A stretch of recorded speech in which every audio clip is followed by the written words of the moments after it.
Shalom. Guys, we're going to start. We got 5 minutes. Jacob, I don't know if you know that you're still going live. That's fine.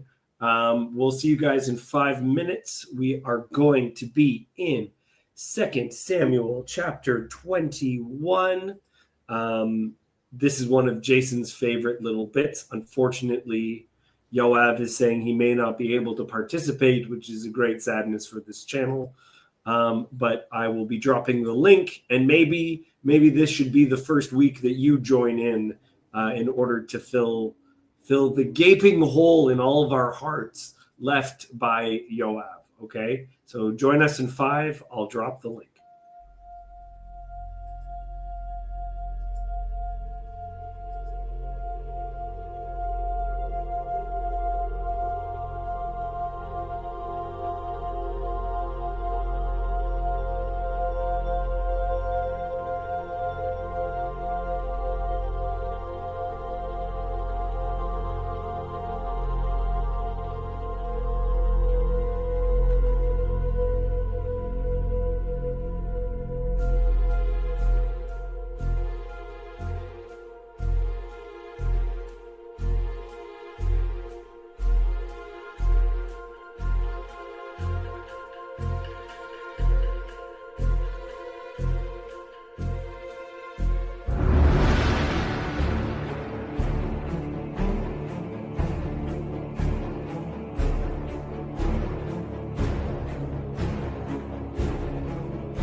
My friends, hello.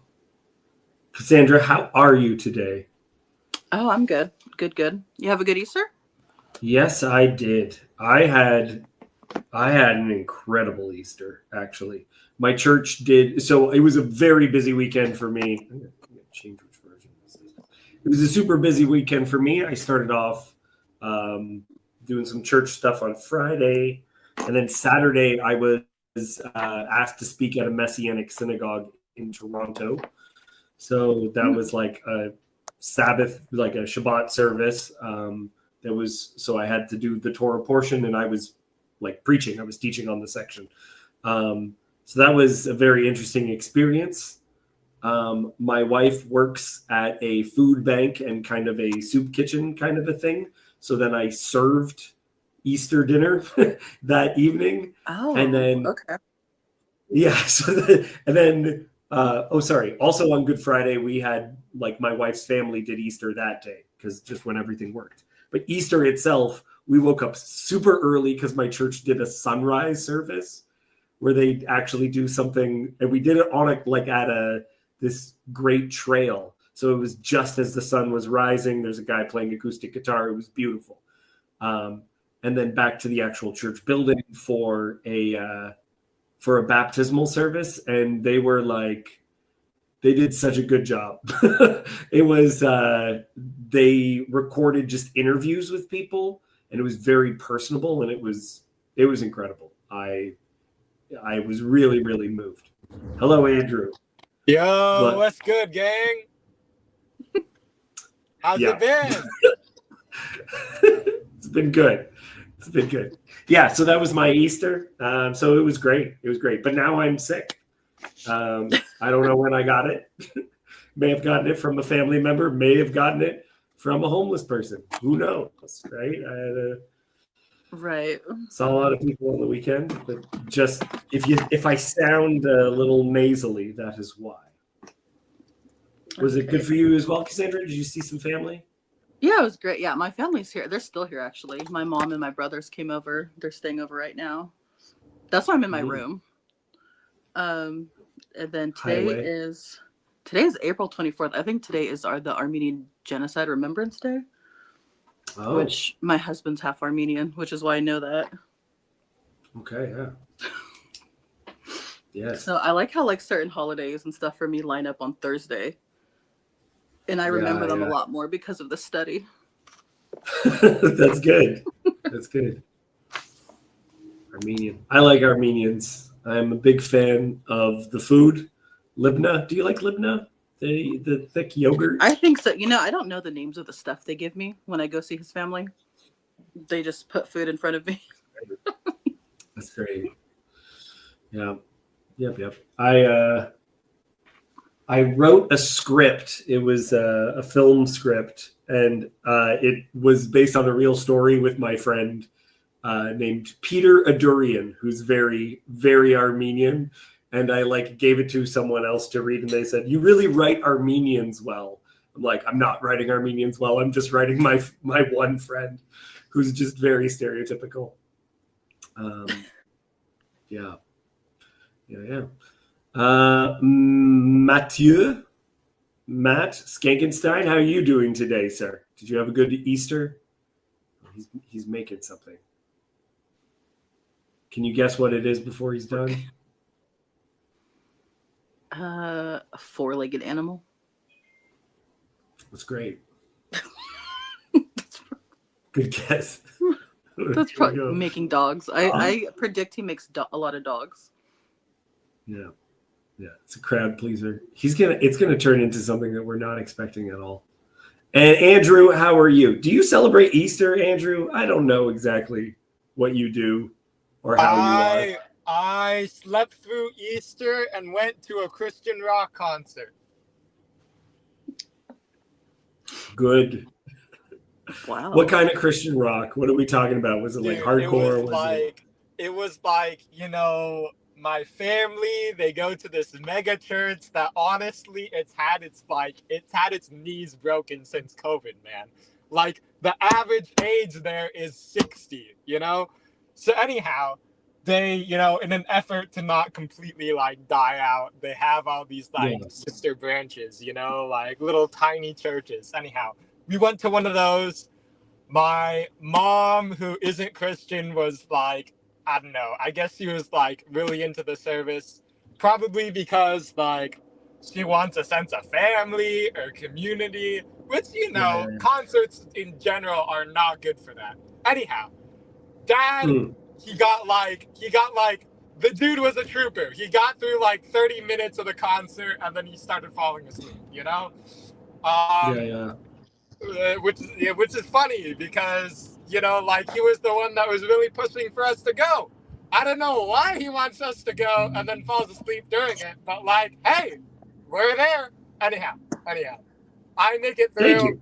Bored as hell because it's like it's the same songs like as the last week and the week before and the week before. Anyhow, I understand. We get through the Easter service. Half of the service is like pure advertisement for their other stuff, right? It's like, oh, we have this Genesis seminar coming up, and oh, we have this like outreach ministry, and oh, that's all the time we have today. Oh my gosh, you didn't do anything for Easter. Anyhow. We get to the end of the service. There's a line for donuts. The line is too long, so we're like, okay, let's head home. We'll buy donuts later. So we got Easter donuts, and that's about it. Okay, thank you for sharing. I believe that's a poodle, and it's on something, and I don't know what it's on, and that's fine. It's I don't know. A hat. Yeah. Curious. There you go. Yeah, he's making. Wow. Oh, okay. He's making it for someone. It feels like. Okay, we're gonna go into the text. Jason is probably not going to be here. He let me know, but we're going to be covering one of Jason's favorite stories, and that's fine.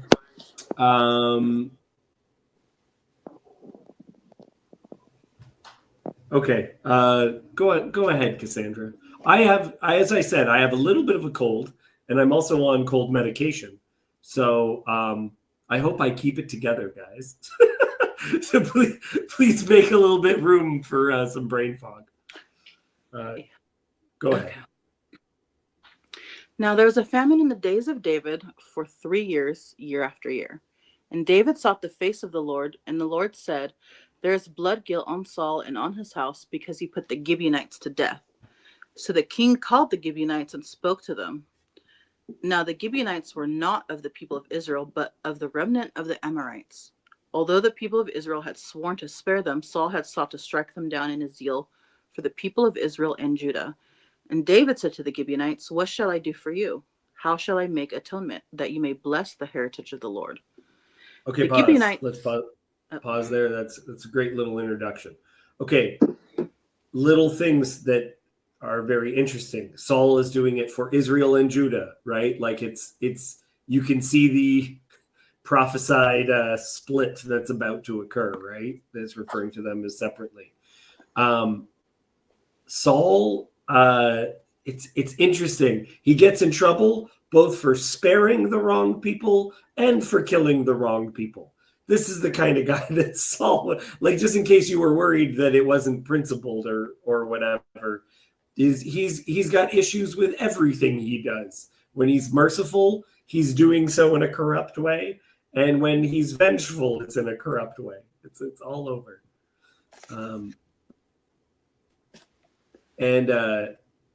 There's a famine, and the cause of the famine is because of Saul and his house. Yeah. Is there anything else that you might see in there that sticks out or that you find interesting?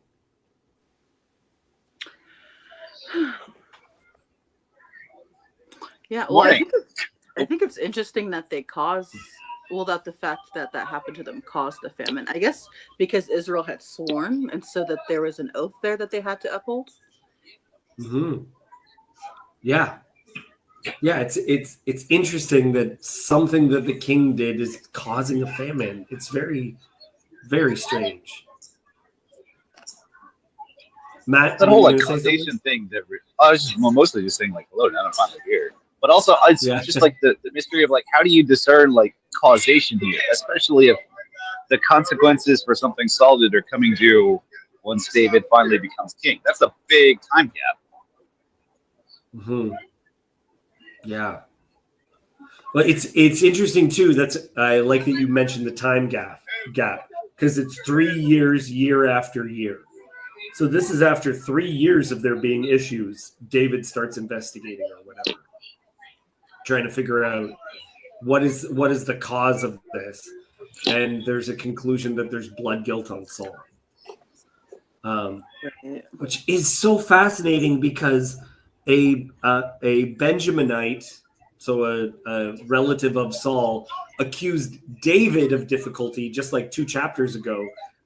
Difficulty was happening to David because there was blood guilt on him. Now we know it's not because of what he did to the house of Saul, but that there is things that people do and the consequences are still being carried through, even though there's a different administration, right? Pajot will talk about like you can switch out the leadership in an organization, but the same spirit is over it. So that even though completely different people are in power, there is a guilt on Israel because of the previous administration, right? You can't just say, well, that was the other guy. Yeah. Right. The sins of the father. But this is one of the problems, is that Judaism directly teaches that you can't punish children for what their parents did. But that is exactly what's about to happen.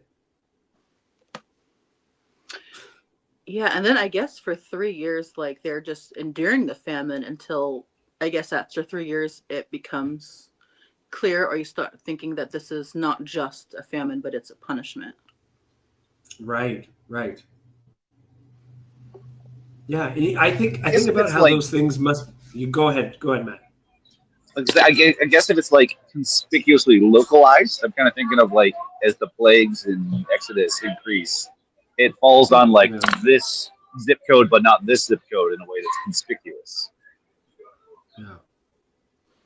Well, and a famine is such an interesting thing because it's just like, oh, my buddy's crops went bad. Okay, whatever. You know what I mean? Like, what is the causation? Especially in an agricultural society where every now and then, sometimes it's just a bad, it's a bad year for tomatoes or whatever, right? So even coming to this conclusion is so interesting to me that you can determine that. It might be also the way that I could imagine things like that build, like one thing led to another, and then it manifested into itself. Like I remember a year or so ago, they talk about the expected beef prices to rise substantially because the year before there's bad weather that killed the corn and the wheat and stuff that they used to feed the cows. And so you get the buildup from like one small thing here, and then it just keeps building until now there's no food for 3 years in the whole country. Right. Yeah, that's interesting. It's very interesting.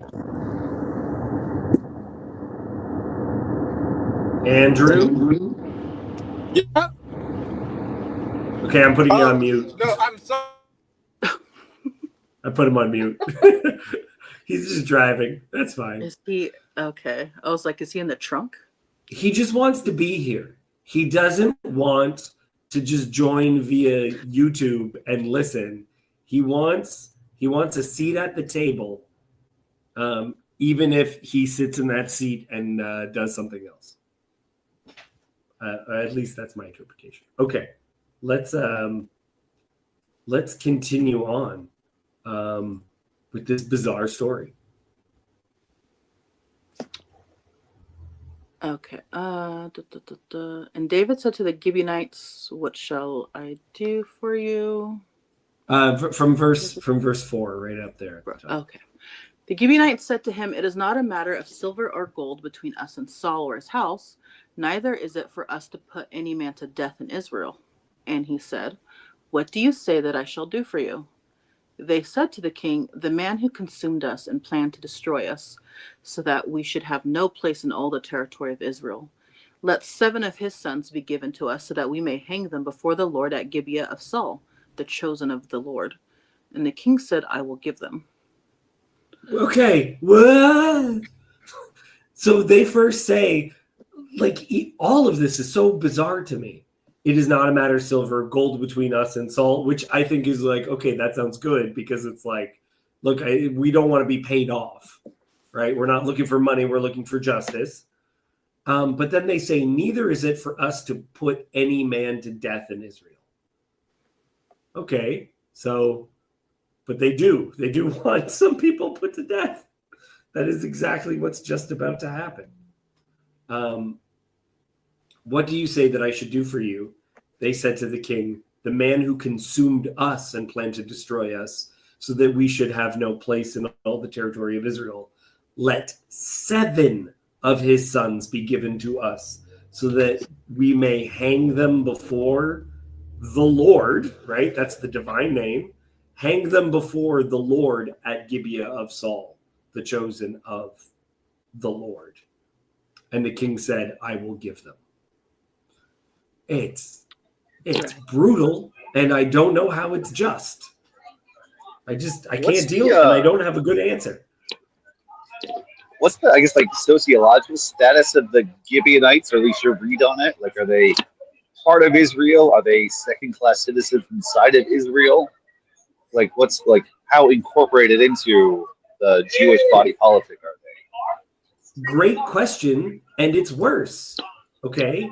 Because now the Gibeonites were not of the people of Israel, but of the remnant of the Amorites, okay? Though the people of Israel, yeah. So I mean, these are the guys that kind of hoodwinked Joshua, right?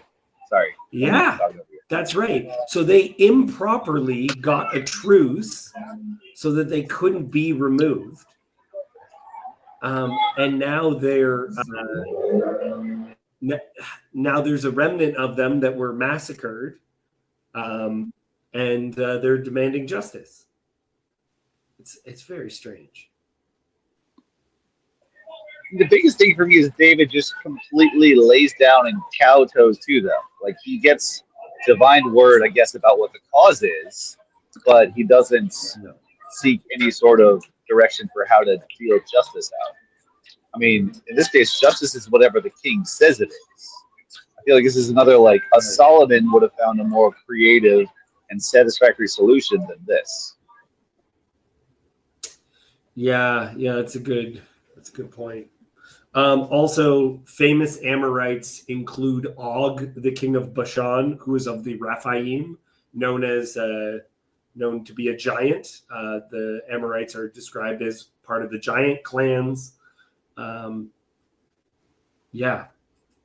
So even their existence is a little bit of an abomination, but they get spared improperly, but then you swore that you would, so you actually have to follow through, but then going against it. It's so bizarre all the way through.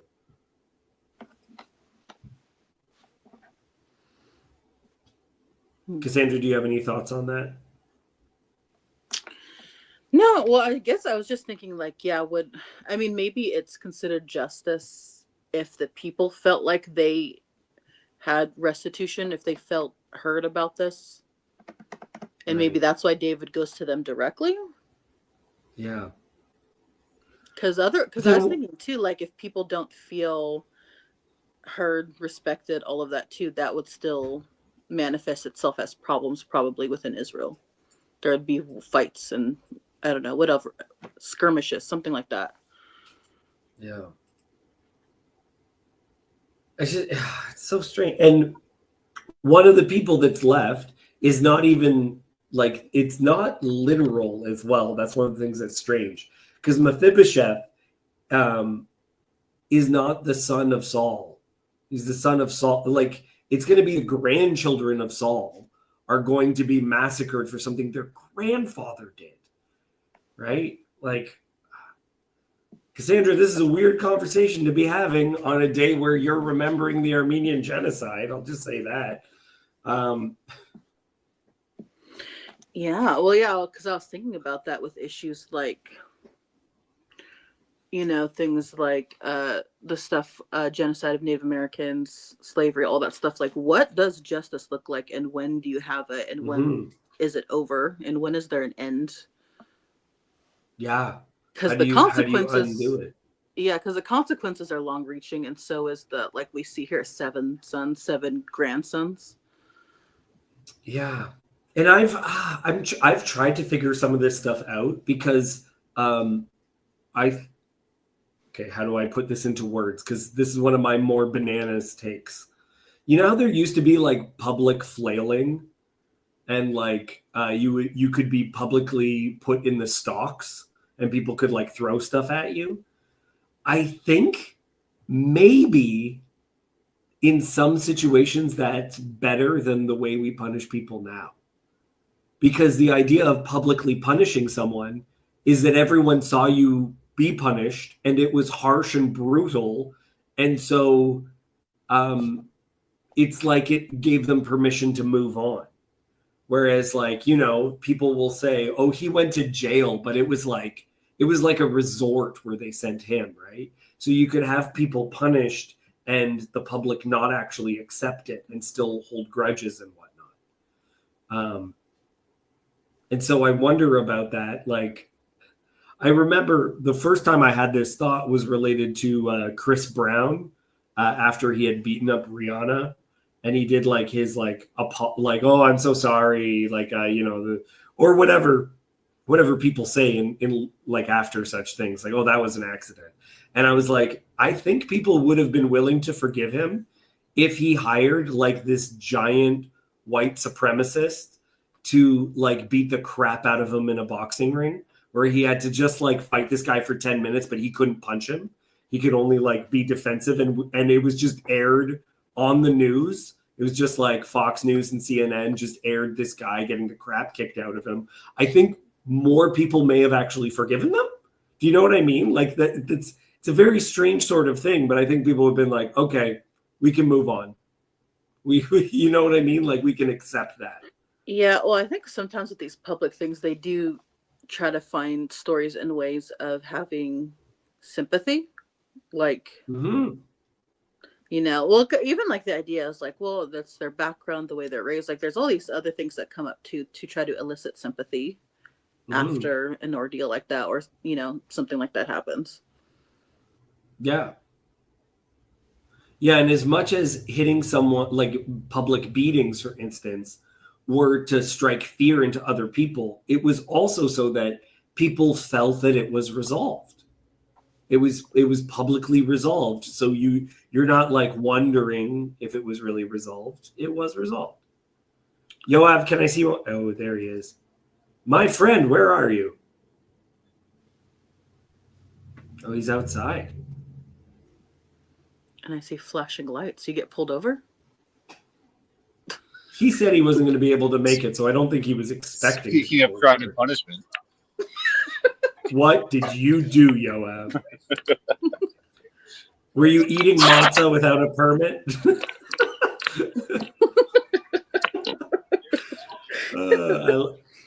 I like that he just jumped on just to give us the wave and to go. Yeah. I mean, on Anyway, the stocks that's my- and whatnot. Yeah, go I'm just ahead. going to add on, like, we just take no accounting for shame in our legal system at all. Like, that's not, Yeah. one, a weapon that we can use, because almost like, at least in the Western America, and I assume extrapolates up north to you, it's just, we've just pretend it doesn't exist, which Right. means it's both not a tool that we can use and also not something that we take into account when we think about the cost of a crime. Yeah. Yeah, that's interesting. Yeah, if you're not remorseful, or at least if you don't look remorseful, then that's a big thing too.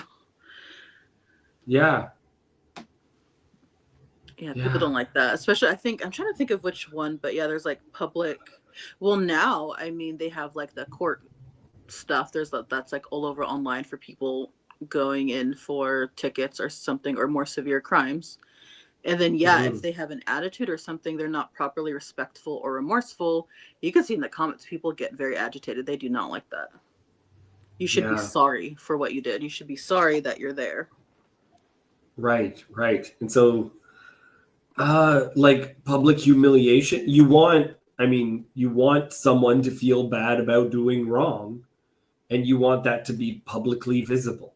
You want them to feel enough bad about it, right? Like,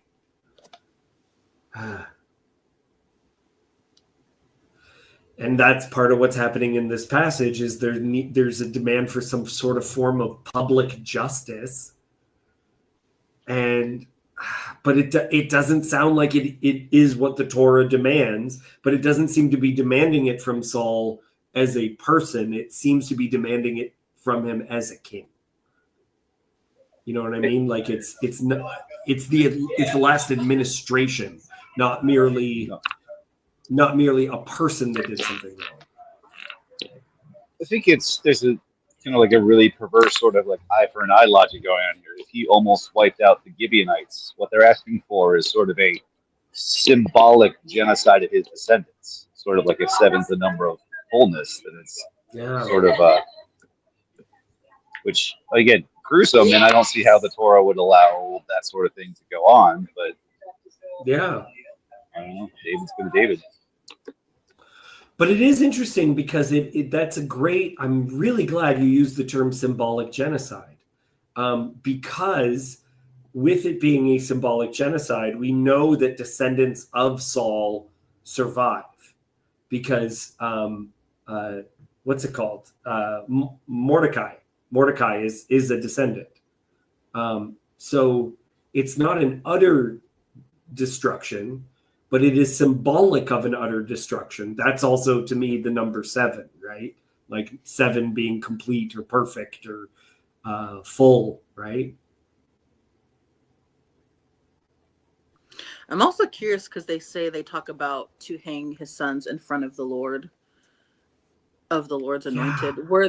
Did they like practice, or is that are they using that language because they're talking to Israelites? Yeah, isn't that strange? Are they bowing to Hashem, to Adonai? Like they're using the divine name. It's the divine name. Again, this is why it's so bizarre to me. It's not to satisfy them.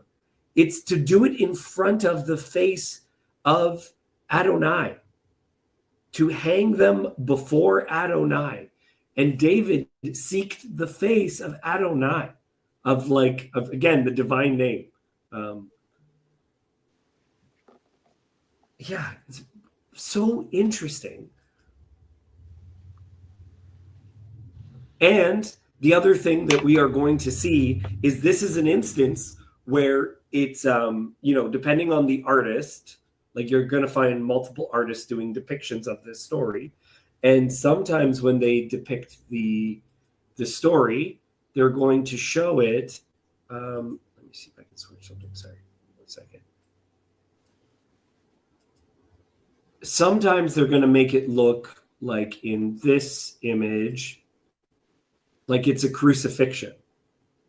Okay, the way that the people are hanging. This is Rizpah, who we're going to get to.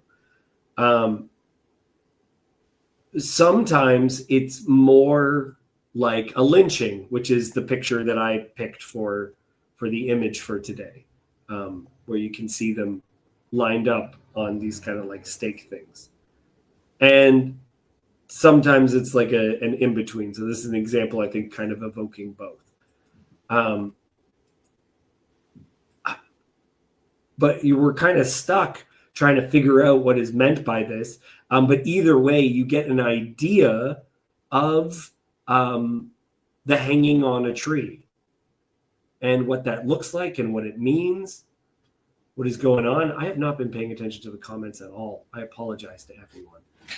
Yeah. I don't know what happened there. Seriously, guys, I'm on cold medication, and only now am I noticing all the people talking, and I really appreciate it. We've lost a skill.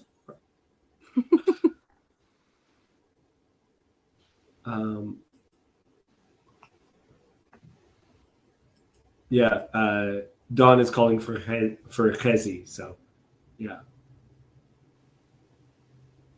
Yeah, and we need Yosef. This is absolutely correct.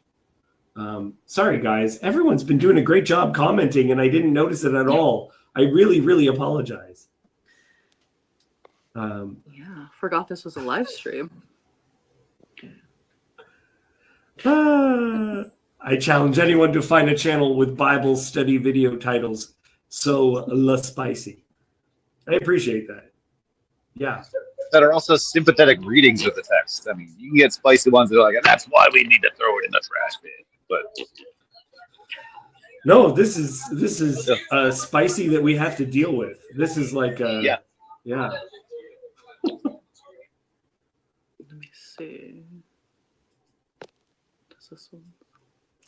Okay. Oh, there's a comment where Jan Gott said I had an excellent assessment. Thank you.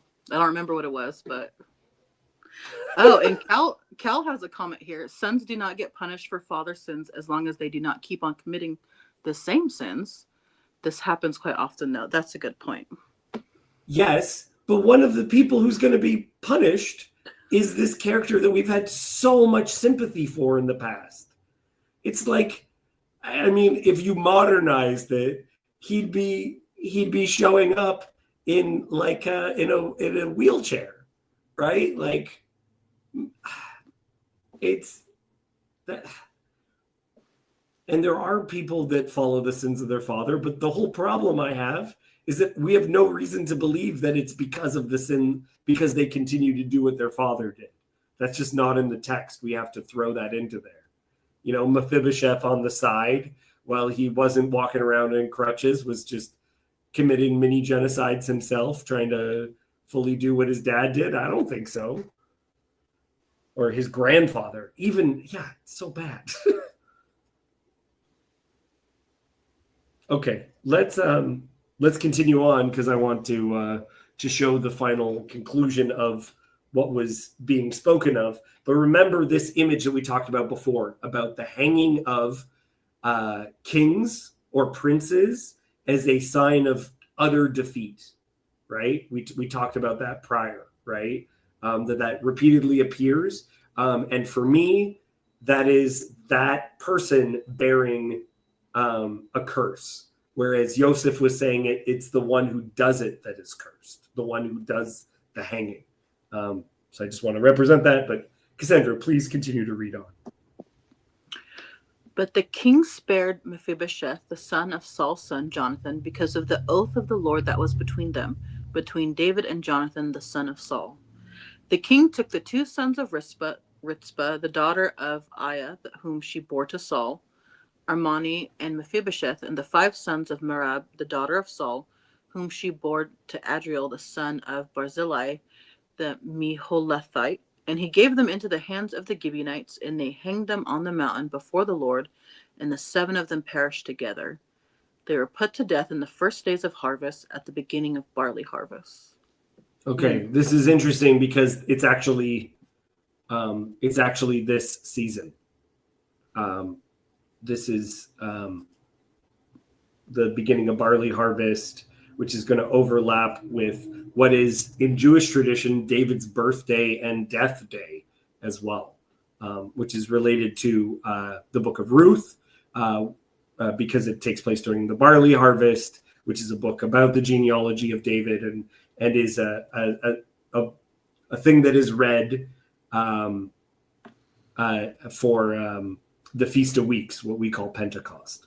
So it's interesting how it's placed in the year as well. It is strange to me because the king spared Mephibosheth, but then we get the list of the people who are killed at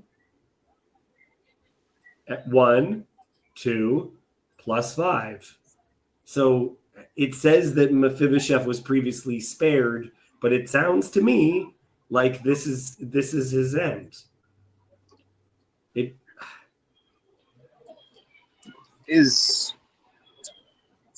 Barzillai, that's a name we've encountered before. Is that the same guy that was honored by David and said he was too old to be honored during the Absalom event? Am I remembering correctly? It's just really struck by all of the different echoes to the Absalom events in here. Right. Yeah. Yeah, that is the same name. Because we have the same name, we have the sons of kings hanging on trees, we have the blood guilt coming back home, or at least a claim that blood guilt is coming back home. I don't know, this is clearly some kind of comment on everything that we've just gone through. But I don't know what it's saying. Yeah.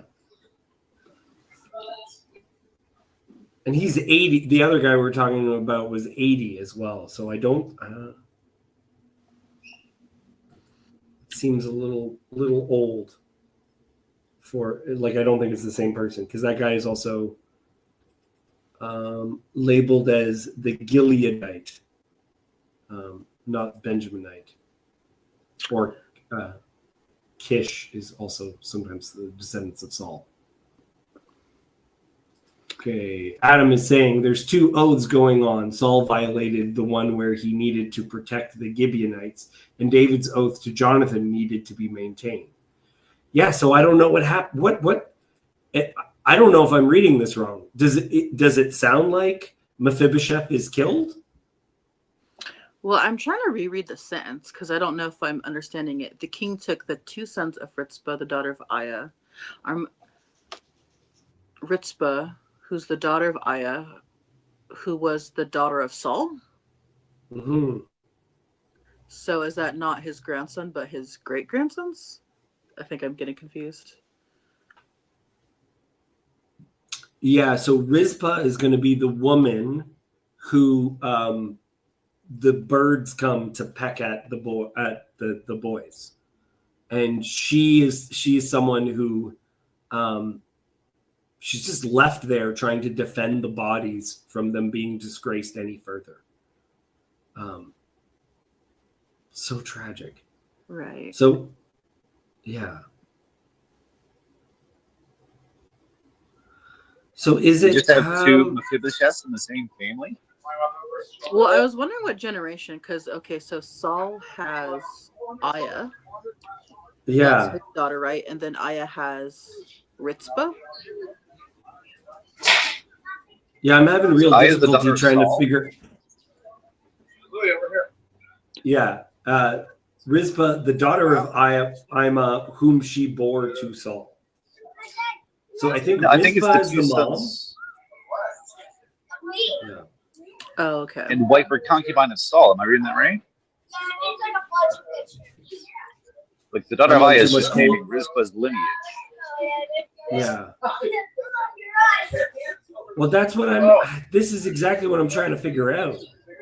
Is Mephibosheth the son of Saul's son, Jonathan, the same as the son of Rizpah? I guess the question is, like, how broad is the term bore to Saul, as in Saul as a man or Saul as a house? Right. Well, and that's why it's also difficult to try to. The Mephibosheth is a name which is deeply symbolic, right? It's related to shame, and like Yoav was thinking that name sounds like it's it may not actually be his name. His name, like, it may have been like a nickname almost, or like related to what has happened to him, because his name literally means from the mouth of shame. From the mouth of shame. And like the other son of Saul, who David had to actually fight for over the kingdom, was like Ishbosheth. It's that same shame term, right? I think. Right. Yeah, he's got two children with the name Shame in them.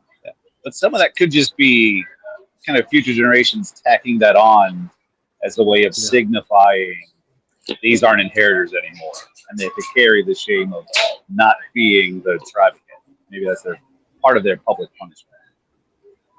Oh, Adam has an interesting idea. Could have been in a catch-all term for infirmed or bastard sons. Well, there's a notion of something being wrong with them, because one of them is the usurper who tries to take over the throne. So that's shame related to that. And then Mephibosheth is also because he's lame, which would have been also seen as a source of shame in the ancient world. It's Paltiel or Palti is the son of Laish, who is the person that Michael is given to. And Mikmo is being cheeky over here, where it says, "My name's Mikmo, but you can call me," hates himself. Fun. Okay. It seems to me like he's killed. Like Mephibosheth.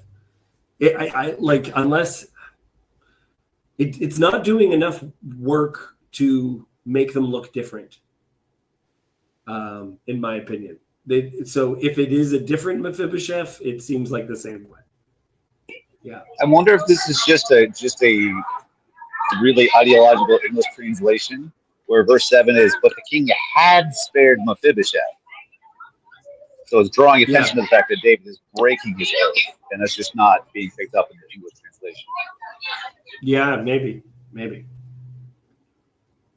Or like David didn't kill him himself; it was the hand of the Gibeonites. Maybe. It's a good point, Adam. See, this is where my darkest, most cynicalist take on David comes out, that I'm trying to work myself out of, is that this is him using this as an excuse to end the line that is still a threat to him, as was made evident. But it's a bigger. So that's a good point, Matt. But remember, why there's so much tension here is that Benjamin is exactly where the kingdom could split. So if David wants to keep Benjamin, that's part of why he was so good to Mephibosheth in the first place. Hanging over this, if David is too brutal with the descendants of Saul, he could lose the entire kingdom. So he's been going out of his way to be good to them, and now he's being forced to do, to me, there's a lot of tension in this. This could be seen as just another chink in the armor for how the kingdom is going to be taken away, how it's all going to fall apart. I had not considered the Benjamin angle before. That's really good. Mm-hmm. Yeah, and in the previous chapters, you'll remember there's people who are descendants of Saul that David, there's another guy that David is like, no. Like the sons of Zeruiah are like, let's kill that guy. And David is like, no. Like, leave it, right? And you got to see it in political terms. So this is also in contrast to Joab criticizing David for not being brutal enough with the usurpers under Absalom. It's a great hard point. for me not to see this David being more merciful than he should have, because he's thinking about himself and his family versus his house and his kingdom. And here you have, at some point in David's history, a much more brutal David. That's a great point. Cassandra, can you reread from 7 down this section, just so we hear it again, because there was so much contention in what is happening to who? But the king spared Mephibosheth, the son of Saul's son Jonathan, because of the oath of the Lord that was between them, between David and Jonathan, the son of Saul. The king took the 2 sons of Rizpah, the daughter of Aiah, whom she bore to Saul, Armoni and Mephibosheth, and the 5 sons of Merab, the daughter of Saul, whom she bore to Adriel, the son of Barzillai, the Mahalathite. And he gave them into the hands of the Gibeonites, and they hanged them on the mountain before the Lord, and the 7 of them perished together. They were put to death in the first days of harvest, at the beginning of barley harvest. I don't like it, guys. Okay, let's continue so that we can get a real sense of the tragedy. Continue, Cassandra, verse 10. Then Rizpah, the daughter of Aiah, took sackcloth and spread it for herself on the rock from the beginning of harvest until rain fell upon them from the heavens. And she did not allow the birds of the air to come upon them by day, or the beasts of the field by night. When David was told what Rizpah, the daughter of Aiah, the concubine of Saul, had done, David went and took the bones of Saul and the bones of his son Jonathan from the men of Jabesh Gilead, who had stolen them from the public square of Bethshan, where the Philistines had hanged them on the day the Philistines killed Saul on Gilboa. And he brought up from there the bones of Saul and the bones of his son Jonathan, and they gathered the bones of those who were hanged. And they buried the bones of Saul and his son Jonathan in the land of Benjamin in Zelah, in the tomb of Kish his father. And they did all that the king commanded. And after that, God responded to the plea for the land.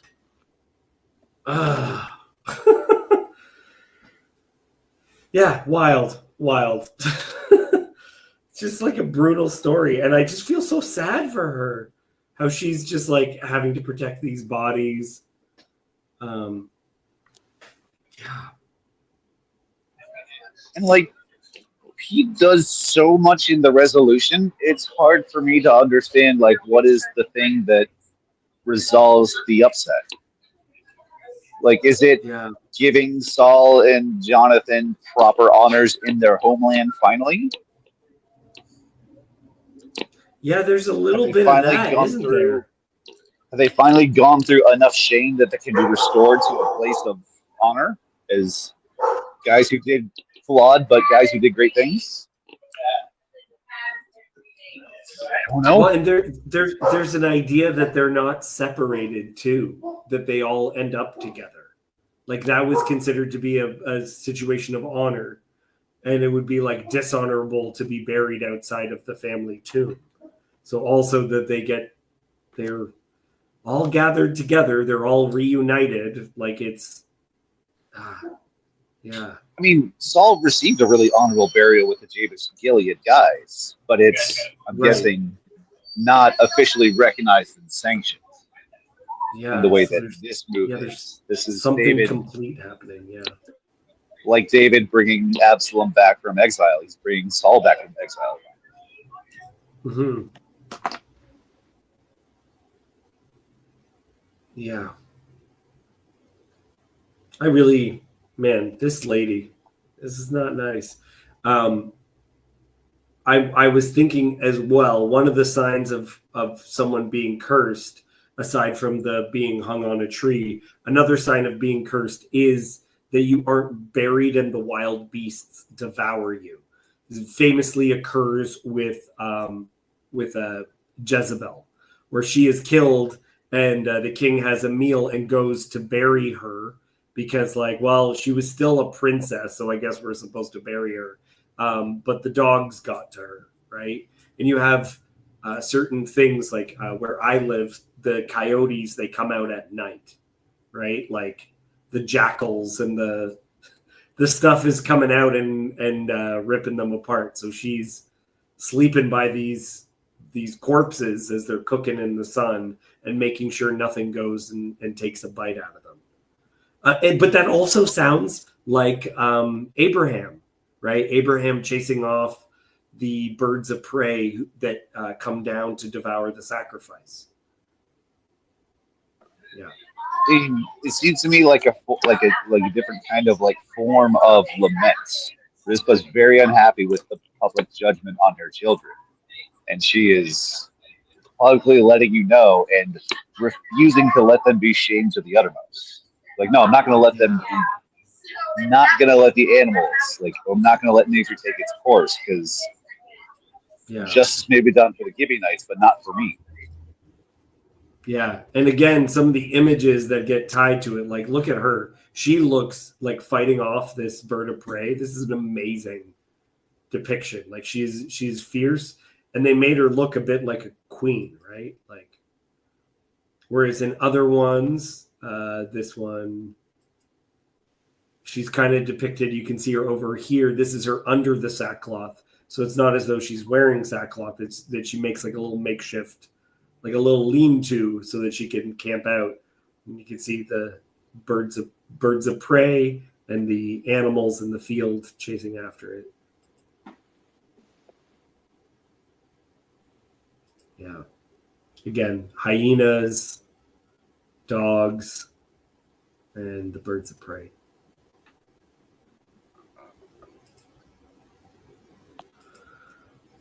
Okay. I want to finish. I want to finish this section, and I'm going to have to explain some Hebrew. So, ready for something contentious where I'm going to have to explain Hebrew? Go ahead, Cassandra. There was war again between the Philistines and Israel, and David went down together with his servants, and they fought against the Philistines. And David grew weary, and Ishbenob, one of the descendants of the giants, whose spear weighed 300 shekels of bronze, and who was armed with a new sword, thought to kill David. But Abishai, the son of Zeruiah, came to his aid and attacked the Philistine and killed him. Then David's men swore to him, "You shall no longer go out with us to battle, lest you quench the lamp of Israel." Keep reading. Actually, okay. I think this is where we're going to have to park. So Ishbosheth, one of the descendants of the giants, whose spear weighed 300 shekels of bronze, and who was armed with a new sword, thought to kill David. If you check this isn't the one. Okay, keep reading. We're gonna hit a character that you've definitely heard of before. Let's see. After this, there was again war with the Philistines at Gob. Then Sibbecai the Hushathite struck down Saph, who was one of the descendants of the giants. And there was again war with the Philistines at Gob, and Elhanan, the son of Jairah Oregim the Bethlehemite, struck down Goliath the Gittite, the shaft of whose spear was like a weaver's beam. And there was again... Pause right there. Look, Goliath the Gittite. Gittite is actually it's Gad. So it's another guy named Goliath from Gad. Is that what we're saying? And it says Elhanan, the son, the Bethlehemite, he struck down Goliath the Gittite, whose spear was like a weaver's beam, which it sounds like the story of David and Goliath, but someone else is the hero. But we have a similar story in Chronicles that I think is actually correct and the one that we're supposed to go by. So I'm going to share that right here. Could you read this, please, Cassandra? And there was again war with the Philistines, and Elhanan, the son of Jair, struck down Lami, the brother of Goliath the Gittite, the shaft of whose spear was like a weaver's beam. So in one, it's Goliath, and in another, it's the brother of Goliath. Okay? And there's weird stuff happening in Hebrew where, to me, it seems pretty obvious that there's a problem with the text.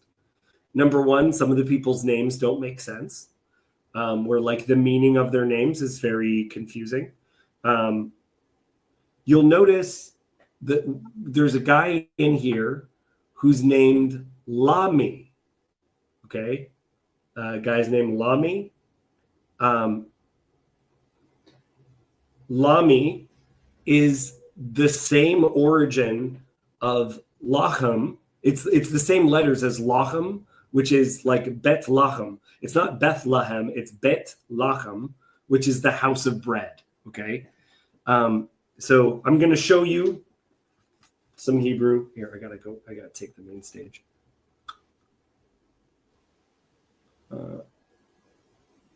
Sorry, my friends. So that I can main stage it. If you look, can you see how these two sentences in Hebrew look the same? There's just like this letter that looks different, right? It's this letter right here, and this one's missing. But this one looks an awful lot like this one, right? If you're looking at this one is this one is attached and has a little foot, but it's basically the same shape, right? It's like it's so similar. That's the difference between the two texts. And then a later bit has the same thing, right? This, you can see it's this one is has a little, this one has a little foot. This one doesn't have a little foot, right? It's like a way of describing it is the number 0 is not an O, right? But when you're giving numbers, you'll sometimes say O. And if you're hearing it, you'd say that has nothing to do with those things. It's just like, yeah, but they look the same. So it seems pretty clear to me that one is what's called the direct object marker. So it doesn't even get translated. It's just letting you know who something happens to. And the other is the word for brother. So between the two of them, it's just important to know because in 2 Samuel, it'll look like there's a second Goliath when from the context clues that we have from other sections, I'd say it's pretty clear that it's actually the Chronicles is better preserved, that it's actually the brother of Goliath who is killed here.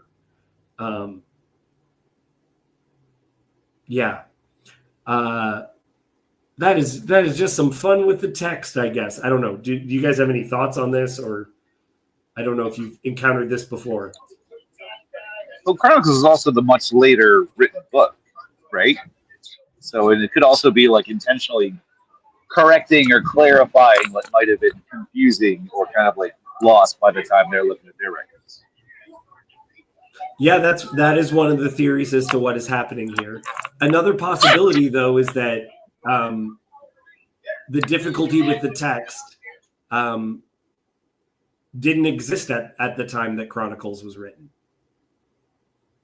And that because we also have, I believe, if Yanni is still there, if he checks the Septuagint, I believe very early translations are like correct this mistake as well, and they correct it, making the 2 Samuel one clearer. So that those early translations were like, no, this is the brother of Goliath. It's not Goliath. But you'll get certain people that because of this discrepancy will say that the story of David killing Goliath is a later invention to make David seem cool, that it wasn't David who killed Goliath, it was someone else. I don't take that interpretation. David killed Goliath, but we still got giants kicking around. So we have this section where other descendants of giants are being killed, and an example of one is Goliath's brother, who is also a giant. Yeah, a lot of giants here. Sorry, what was that? I just said, yeah, there's sorry. a lot. Go ahead. Yeah. Andrew, did you want to say something? Sorry, I muted you. Sorry. Like, if Goliath has a brother, do they have the same, like, demon for a dad? Or what? What's that all about? Yeah, maybe. Or maybe the same woman who's open to sleeping with demons? Who knows? Maybe she got a type. I don't know, man. I'm sure it exists in the midrash where they're going to determine what the family is. Yeah, giants and then descendants of giants. It mentions that. Yes. That would look different than a regular giant. Yeah. Like how tall? Like that guy's tall, not crazy tall, but you can still tell he got a little bit of giant in him. But there's another part. There's my favorite part of what makes giants look different. Do you know what it is? Do you know what we're about to say? I don't know. That they're polydactyl. Okay, yeah. Continue reading. Verse 20. And there was again war at Gath, and there was a man of great stature who had 6 fingers. Oh, you covered it up. Oh, what? Oh, sorry. Oh, okay. Is it back? Yeah, I'm sorry. There's a delay. Okay. Of great stature who had 6 fingers on each hand and 6 toes on each foot, 24 in number, and he also was descended from the giants. And when he taunted Israel, Jonathan, the son of Shimei, David's brother, struck him down. These 4 were descended from the giants in Gath, and they fell by the hand of David and by the hand of his servants. Yeah. So, you folks, friends of the channel, will remember this joke that I made. I don't know if give me a thumbs up if you can hear it, but this is a joke that I made on Worldly News tonight. So let's see.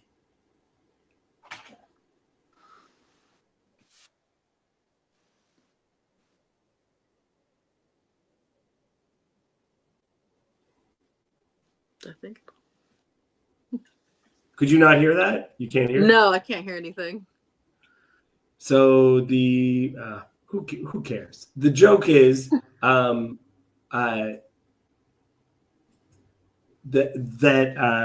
a new Lord of Spirits podcast condemned the 1994 Chicago Bulls as Nephilim, direct descendants of Shimiaza and the other watchers who bound themselves with an oath. For truly they were the men of renown. Also, I hear Dennis Rodman had 6 toes. It's a very stupid joke that if you know about the Nephilim, you just go, oh, I get it. That's because 6 toes. Dawn is liking this joke. There's something for a Tinder profile open to sleeping with demons. Yeah, it's one of the weirdest little details that they got 6. Sometimes it's going to come up again. Got a couple extra digits. Good sign that they're actually demon spawn. I don't know what that is. Really don't. But if you get into conspiracy theories, every now and then there'll be a celebrity with like a fat hand, like a hand that has like a little bump here, like where this part is like thicker, and people will be like, Hillary Clinton originally had 6 fingers and they took off the extra one, like because they're trying to say that they're part of this thing. Yeah, you're welcome. Yeah. So you'll find people that are like, no. There's modern day Nephilim. They just cut off the extra digit, as it were.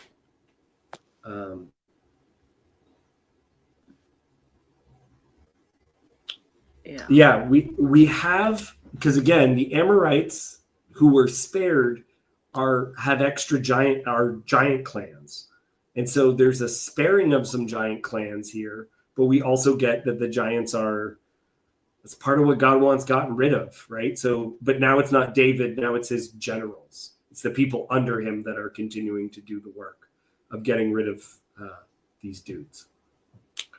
Right. Well, that's interesting to think. Did they get them all? Like that one part, it said descendant of giants. Mm-hmm. So they're further mixing. Yeah.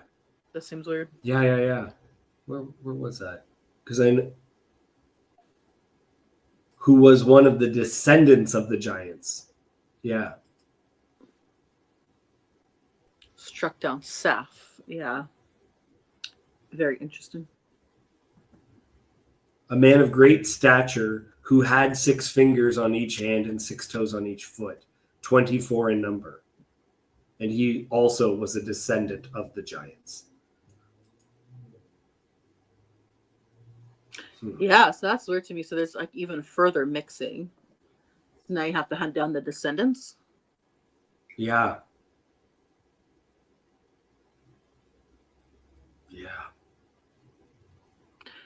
Huh.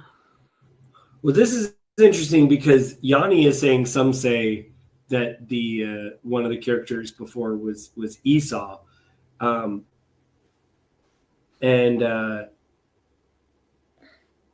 No, that's kind of gone from my head. I just had some brain fog there.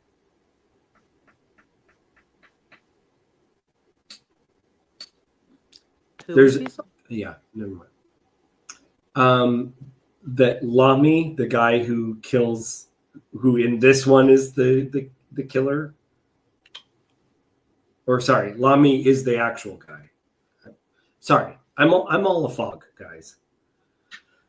We started with a very bizarre story about justice, and then we're ending with one that has some textual issues, which I've actually leaned on, like I've hinted at previously, because Yoav and even Yosef have hinted at issues with the text, where the text is sometimes out of order and clearly using other resources in order to tell its story.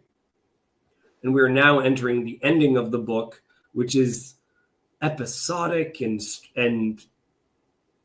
it just feels like we're watching episodes of a show not in chronological order. That's how it kind of feels. And it's like, what is this getting at? So this is bringing to mind like a video game that I played, Metal Gear Solid 3, which is this only like really, really violent kind of like shooter sneaking game, but it's made by a pacifist. And so he's sort of like forcing you to confront the violence that you do in the game. And there's one point near the end where you literally have to walk through this river and come across the ghosts of every NPC that you have killed. And all the different like and all of the different like name echoes and called back to earlier stories that kind of feels sort of like, not necessarily just like you rubbing David's nose, everything he's done, but just, I know, David's legacy is repeating itself in his kingdom. Well, that's very interesting because in that style, in that game as well, unless I'm mistaken, you're not shooting people from far away. You have to like sneak up, kill them, and then like hide their bodies. Like he wants you to, he really wants you to deal with what you're doing. You don't just get to like shoot them and then like in GoldenEye they just go invisible after a couple of seconds. It's like out of existence. Yeah. Yeah. I like this very Japanese anime style ending of this story to the story. The main story is done, and then they show all these little vignettes at the end. Yeah, it's good.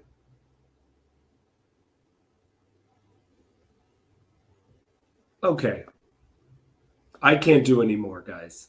So thank you for your assistance. For all of the Hebrew speakers that watch this show, I'm sorry if I made any mistakes. And I'm sorry that my Hebrew penmanship is just awful. Just terrible. I know it. I'm not very good at writing it. Okay? And yes, I forgot the dash and the object marker. I know. Please. Have sympathy on me. Agoy. Do you guys have anything else you want to say? I don't think so. Now I'm just thinking about giants, though. I'm going to think about that for the rest of the day. Yeah. Do you remember the Bigfoot video that's like super old? Where there's like a guy with a bigger beard than Matt. And he says that he saw Bigfoot. And he went from there to over there, and like he draws like this picture of it. He's like, he had beautiful long hair, and the last words of it was like a news report, like they actually interviewed this guy, and the last words are, and I think he had 6 fingers on each of his hands, and it just cuts away. And I laughed so hard, and my brother was like, why did you find that part funny? And I'm like, because yeah, see, Yanni remembers that video. I was just like, because it's very clear that this guy thinks that Bigfoot is a Nephilim. That's the answer. That's the answer to the question. Sometimes Bigfoot is reported to having an extra toe, and sometimes his extra fingers, because especially in the US, there are people that believe that Bigfoot is a Nephilim. Wow.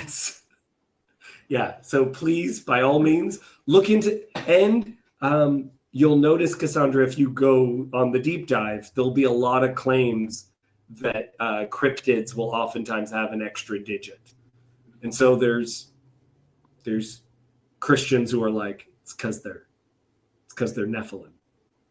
That's the explanation. Huh. That's interesting. Yeah, I'll have to look that up. Because I was thinking, yeah, there's the giant stories, and I was surprised to hear that there were giant stories in the US. There's a lot of stories, and in the South too, like in Central and South America, there's a lot of claims about that as well. Do they all have red hair? I thought that was a weird detail in that one story. I was listening for hairy and red. Yeah, Esau? that is a common description of giants worldwide, is that they have red hair. Sorry to be doing this. I'm sure there's people that we lost, but it's a thing. It's a thing. You're still on topic.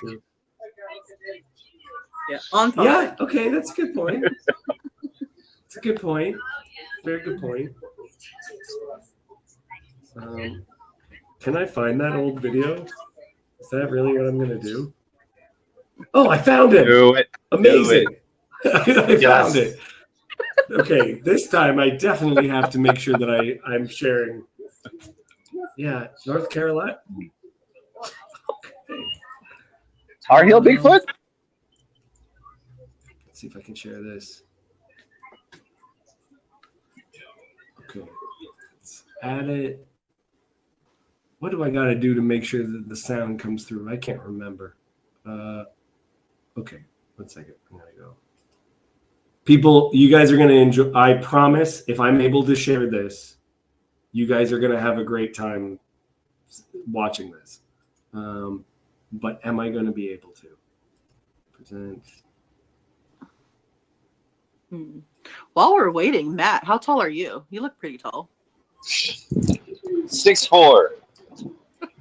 And he's got some reddish hair. Do we trust it? Do we? Let's see your fingers. It's Scandinavian. And 1, and 2, and I'll even. Here we go. Since we're live on the internet, I'll even give you the toe picks. Don't do it. Don't do it. I was talking about this the other day. No, I don't want to see it. Though I do have feet that look suspicious. It looks like I am missing a toe because my pinky toe goes like, okay, so foot's going like this and then it goes in for a bit. It goes like in like that.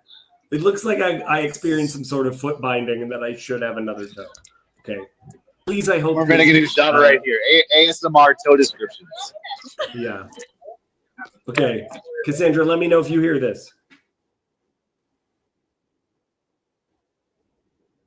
Could you hear that? No. I hear nothing. What do I got to do? I want to share this so bad.